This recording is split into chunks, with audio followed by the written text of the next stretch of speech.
আসন্ন ত্রয়োদশ জাতীয় সংসদ নির্বাচনকে সামনে রেখে ফরিদপুর ৩ আসনে বিএনপির ধানের শীষ প্রতীকে মনোনয়ন পেয়েছেন দলটির নির্বাহী কমিটির সদস্য চৌধুরী নায়াব ইউসুফ। গতকাল মির্জা ফখরুল ইসলাম আলমগীরের মনোনয়নের চূড়ান্ত তালিকা প্রকাশের সময় ফরিদপুরে ৩ আসনে তার নাম ঘোষণা করেন।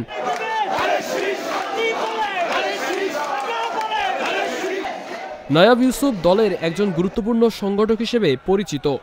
দলের গত এক দশকেরও বেশি সময় প্রতিকূল পরিস্থিতিতে বিশেষ করে রাজপথের আন্দোলন সংগ্রামে তিনি সক্রিয় ভূমিকা পালন করেছেন।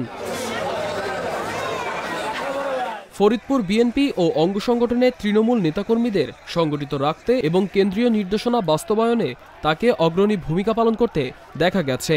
তার এই স্বচ্ছ ভাবমূর্তি এবং দলের প্রতি অবিচল আনুগত্যকেই তার মনোনয়নের প্রধান কারণ হিসেবে দেখছেন স্থানীয় নেতাকর্মীরা। নায়াব ইউসুফ ফরিদপুরের অন্যতম সম্ভ্রান্ত রাজনৈতিক পরিবারের সন্তান। তার বাবা বিএনপির বর্ষিয়ান নেতা, সাবেক ভাইস চেয়ারম্যান ও দেশের অন্যতম রাজনীতিবিদ মরহুম চৌধুরী কামাল ইবনে ইউসুফ।